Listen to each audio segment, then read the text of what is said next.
Love pancake day. Get in my face. Life's complete. I don't even care if I don't catch now.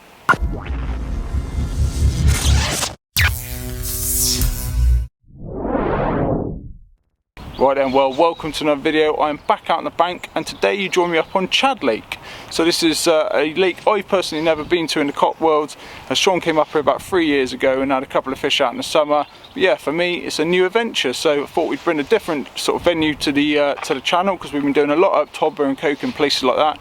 So fingers crossed, there's some lovely scaly carp in here, and we can put one on the bank for you. So when I put on, there was only one other angler on, but there's currently 4 cars in the car park, including myself. So looks like there might be a few anglers on. But yeah, fingers crossed we can slot in somewhere, find some carp, and yeah, try and catch one. So let's get the kit out of the van and get up to the lake.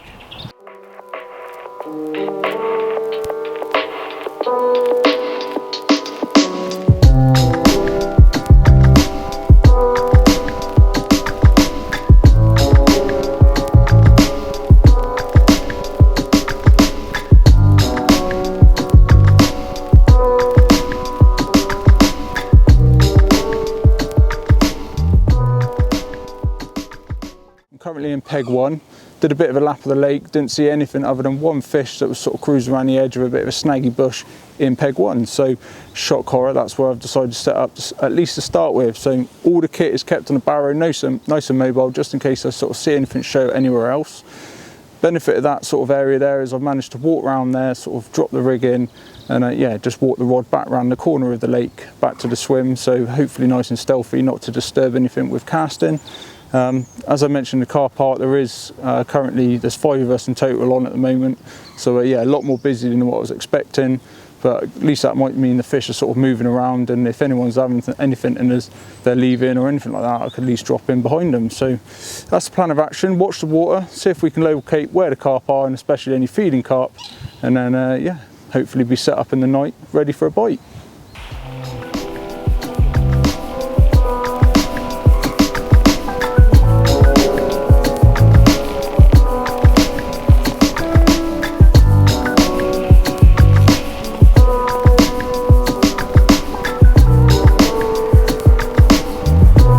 Right then, well, I'm finally going to get the second rod out.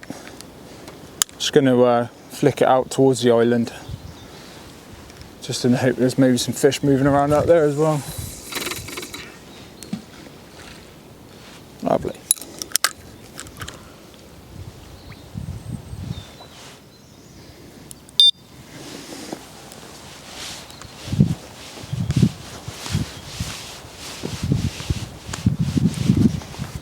Right then, well there we go, fish number 1. It's come to that right hand rod over towards the snaggy tree, and this one fell to a solid bag with a little yellow PB wafter. So it's nice to be off the mark. It's feeling very bleak, I won't lie, and everyone around the lake sort of saying the same. No one's seen anything, no one's had anything all day.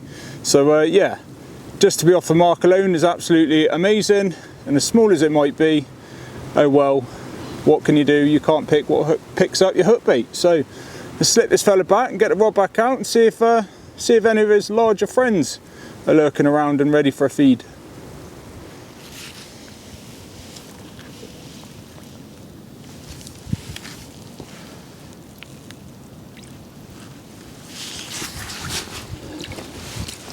I have in fact moved pegs. There was a chap doing a day in peg 3, which is sort of middle of the lake, and fishing out towards sort of in between the 2 islands.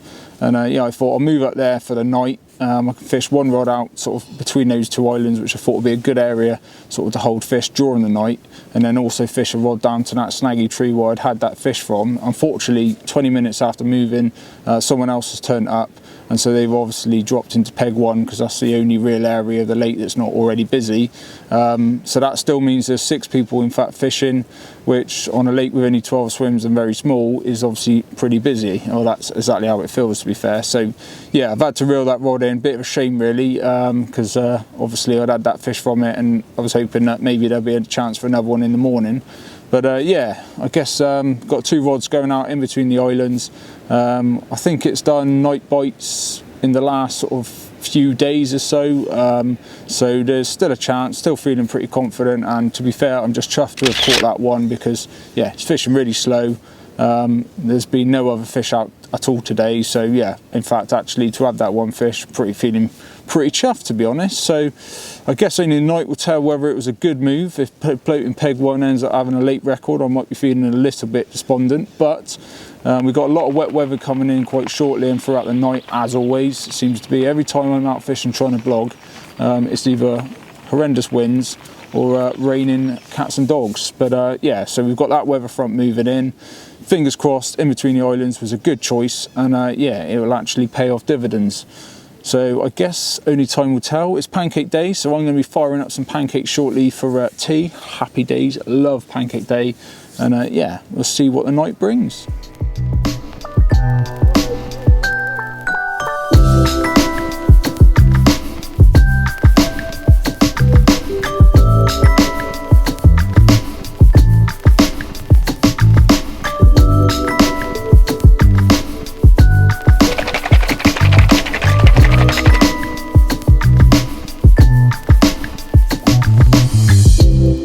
Well, first up, get out of there. Bit of sweetener. Thanks to the service station on the way over, because I've forgotten to stick it in the old cool bag. Let's see. Oh, that's a bear chop. Oh yes. Followed up by the mighty lemon. Get in there, all of ya. Get in my face. Oh, love them. I just love pancakes. Oh, life's complete. I don't even care if I don't catch now. Got pancakes in my life.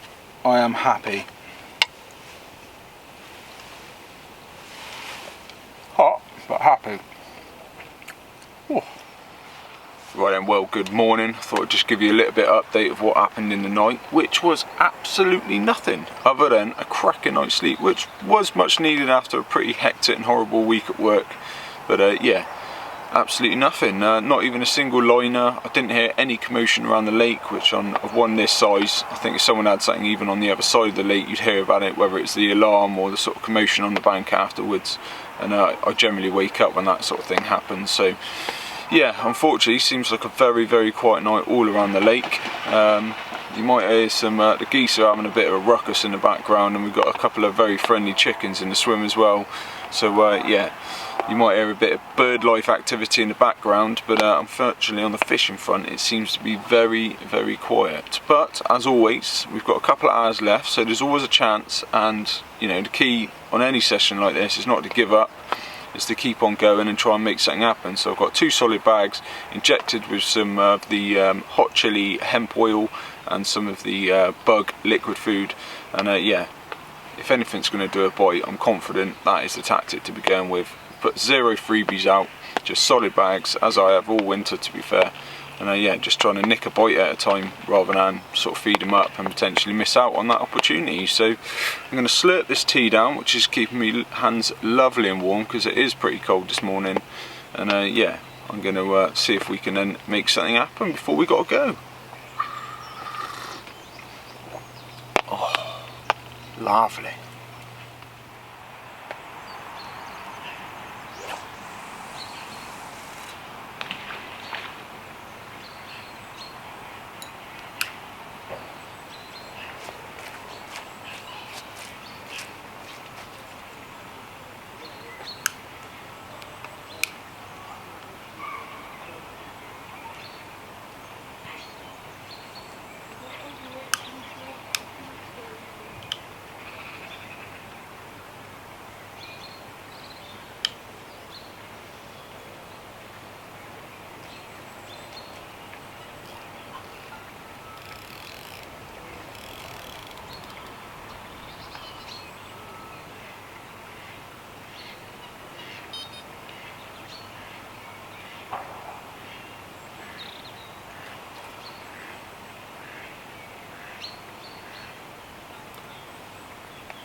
Right then, well, as I mentioned in my last update, I've now deployed those 2 fresh solid bags injected with all that liquid out onto the spot. So one is just off this sort of island here on that grassy reed area, and then the other one, the chapping peg one, has actually gone home this morning, so I've put one back down towards that spot that I had that fish on yesterday. So yeah, fingers crossed, we've probably got another hour and a half until I got to pack up. So yeah, we are definitely getting towards last knockings, but fresh solid bags, nice, full of attraction, and yeah, fingers crossed we can nick another bite before we got to go, because that would be an absolute result, I won't lie.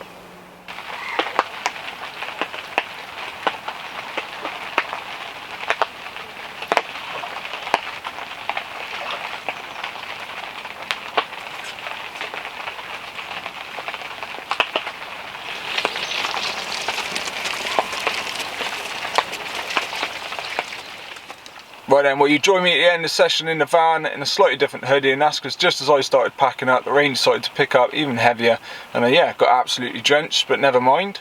Unfortunately, no more fish to show for you, and after chatting to a bloke on the far side, he confirmed nothing else has come out during the night. So yeah, since being here, that's the only fish to have come out. So in that sense, however big or small it might have been, a blank saver is always going to be very welcome, and yeah, we've done well to put one on the bank. I haven't covered sort of tactics as quite as much as normal, and that's because we've done it loads and loads in our recent sort of toddler and coke and farm sessions. So I'll leave a link to a video up here that sort of covers what we put in them and liquids and things like that in slightly more detail. But yeah, thanks a lot for watching. If you've got through to this stage, make sure you hit that subscribe button and the bell icon so you don't miss any future videos. Follow us on all of the social media platforms showing up down below, because we update them during the sessions and sort of in between sessions a lot more, so you can keep in touch with what we're doing. And yeah, thanks again for watching, and until next time, get out on the bank and be lucky.